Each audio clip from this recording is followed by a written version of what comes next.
시편 50편 말씀을 통해 말씀을 깨닫는 지혜와 응답받는 기도의 은총이 있으시기를 축복합니다.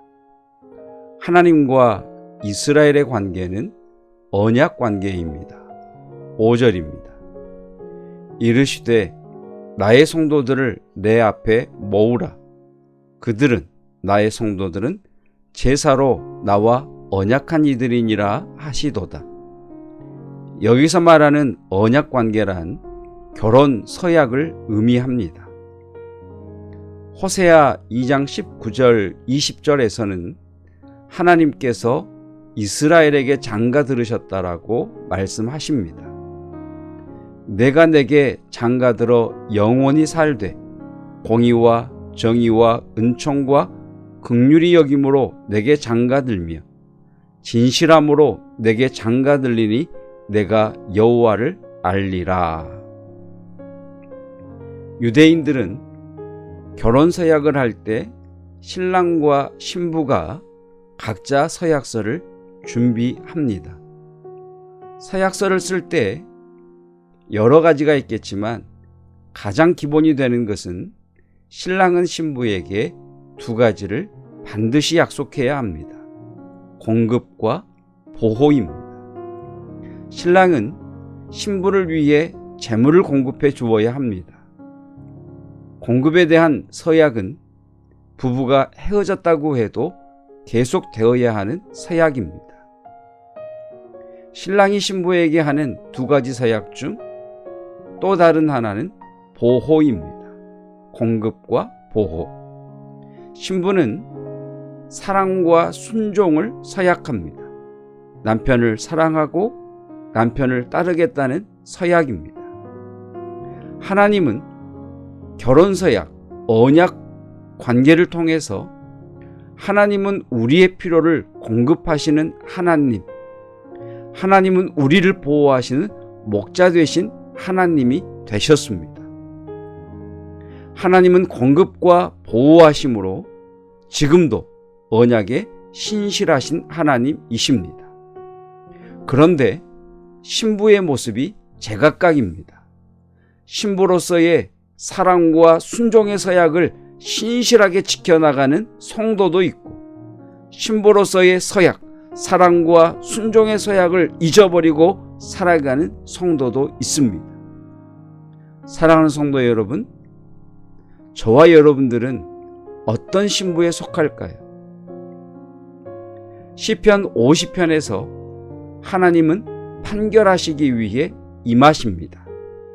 하나님과 언약을 맺은 이스라엘을 부르시고 증인들로 온 세계와 하늘과 땅을 부르십니다. 1절입니다. 전능하신 이 여호와 하나님께서 말씀하사 해 돋는 데서부터 지는 데까지 세상을 부르셨도다. 증인들로 해 돋는 데서부터 지는 데까지 온 세상을 부르셨습니다. 성경은 증인은 반드시 둘 이상이어야 합니다. 그래서 4절에서는 하늘과 땅을 부르십니다. 하나님이 자기의 백성을 판결하시려고 위 하늘과 아래 땅에 선포하여. 하나님의 판결이 무엇입니까? 하나님은 이스라엘의 예배를 칭찬하십니다. 그 말씀이 8절의 말씀입니다. 나는 내 재물 때문에 너를 책망하지는 아니하리니 내 번제가 항상 내 앞에 있음이로다. 하나님이 기뻐하시는 예배가 있습니다. 14절입니다. 감사로 하나님께 제사를 드리며 지존하신 이에게 내 소원을 갚으며. 여기 감사라는 말은 칭찬하다, 찬양하다라는 의미를 가지고 있습니다. 신부의 언약 중 하나가 사랑과 순종입니다. 신랑을 사랑하고 그를 따르는 신부치고 신랑을 존중하지 않는 이는 없습니다. 신랑을 사랑하고 그의 뜻을 존중하는 신부는 신랑을 자랑합니다. 이 자랑이 아랫사람에게 쓰일 때는 칭찬이요, 이 자랑이라는 말이 윗사람에게 쓰일 때는 찬양과 감사입니다. 신부의 언약이 사랑과 순종이라면 신랑의 언약은 공급과 보호입니다. 15절 말씀은 언약의 신실한 신부를 향한 신랑이 나도 나의 언약을 반드시 이행하겠다는 말씀입니다. 15절 환난 날에 나를 부르라 내가 너를 건지리니 내가 나를 영화롭게 하리로다.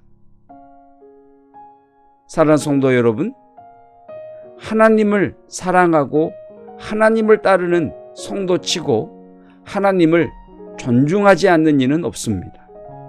하나님을 사랑하고 하나님의 뜻을 존중하는 성도는 하나님을 자랑합니다. 하나님께 예배합니다. 하나님을 경배합니다. 이것이 찬양과 감사입니다. 그 성도에게 오늘 하나님께서 말씀하십니다. 너의 언약을 내가 지켰느냐?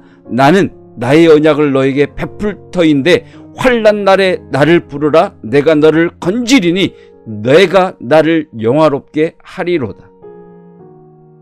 그러므로 예배란 교회에 모이는 것만이 아닙니다. 하나님의 말씀대로 삶을 사는 것까지를 예배라고 합니다. 교회 생활 따로, 삶 따로가 아니라 삶이 예배가 되고 예배가 삶이 되시기를 주님의 이름으로 축복합니다. 하나님이 찾으시는 예배자가 되시기를 축복합니다. 하나님이 칭찬하시는 예배자가 되시기를 축복합니다. 예배가 곧 생명입니다. 예배에 승리하는 성도가 삶에 승리할 수 있습니다. 16절은 결혼서약을 지키지 않은 신부들에 대한 책망의 말씀입니다. 악인에게는 하나님이 이르시되 내가 어찌하여 내 율례를 전하며 내 언약을 내 입에 두느냐? 내가 교훈을 미워하고 내 말을 내 뒤로 던지며. 이들도 율법을 가지고 있습니다. 이들도 언약을 입에 두었습니다. 그런데 하나님과 맺은 그 언약을 뒤로 던지고 그 서약을 미워합니다. 언약을 팽개쳐 버렸다는 말씀입니다. 사랑하는 성도 여러분, 은혜는 찔림으로부터 시작합니다. 다시 말씀드립니다. 은혜는 찔림으로부터 시작합니다. 다음에 나오는 시편 51편은 선지자 나단의 말을 듣고 찔림을 받은 다윗이 회개하는 내용입니다. 너희는 언약을 팽개쳐 버렸다는 하나님의 말씀을 듣고 찔림이 있는 사람은 복된 사람입니다. 돌이킬 기회가 있기 때문입니다.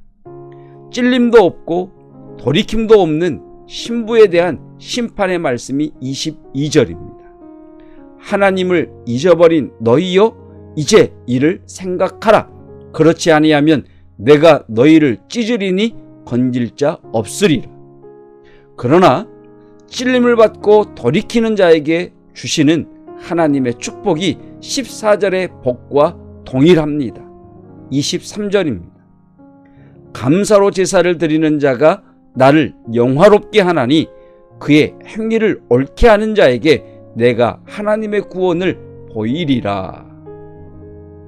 찔림도 없고 돌이킴도 없는 신부에 대한 심판의 말씀인 22절과 찔림을 받고 돌이키는 자에게 주시는 축복의 말씀인 23절, 이 두 말씀 사이 여러분은 어느 편에 서실 것입니까?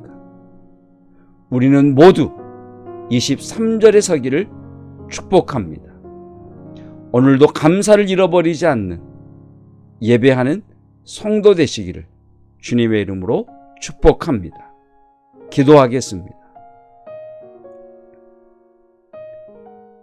하나님께서 심판의 말씀을 주신 까닭은 우리가 하나님 앞에 서는 그날 심판이 있다는 것을 깨닫게 하시기 위하심이시며, 날마다 그 하나님 앞에 우리의 공급자 되시고 보호자 되시는 하나님을 의식하고 인식하고 그 하나님을 경배하고 찬양하며 하나님께 감사하는 삶을 살라는 말씀으로 주신 것임을 고백합니다. 성도의 하나님에 대한 언약은 사랑과 순종이오니 하나님을 더 깊이 사랑하기 원합니다. 하나님의 사랑을 내게 부어주셔서 하나님 부어주신 그 사랑으로 나도 하나님을 더 깊이 사랑하기를 원합니다. 우리 안에 계시는 성령 하나님, 말씀을 깨닫게 하시고 가르치시고 생각나게 하시는 성령 하나님, 하나님의 말씀을 따라 준행할 수 있는, 말씀을 따라 순종하는 성도 되기를 원하오니 오늘도 우리 가운데 역사하여 주시고 성령의 가르치심과 깨닫는 은혜를 허락하여 주옵소서. 우리의 예배를 점검하게 하시고 이 말씀을 통해 찔림이 있다면 돌이키는 자 되게 하시사 하나님께서 약속하신 그 약속의 말씀이 성도들에게 온전히 이루어지기를 원합니다. 내가 나사렛 예수 그리스도의 이름으로 명하노니 환난 날에 나를 부르라 내가 너를 건지리라 하신 주의 말씀이 우리 모든 성도들에게 이루어질지어다. 지금 환난 가운데 주의 이름을 부르는 자들에게 하나님의 건지시는 은혜가 임할지어다. 회복하게 하시는 은혜가 임할지어다. 치유하게 하시는 은혜가 임할지어다. 길을 여시는 은혜가 임할지어다. 오늘도 그 하나님을 찬양하며 그 하나님을 감사하며 온전히 주님을 예배하는 거룩한 날 되게 하옵소서. 예수 그리스도의 은혜와 하나님의 사랑하심과 성령 하나님의 함께하심이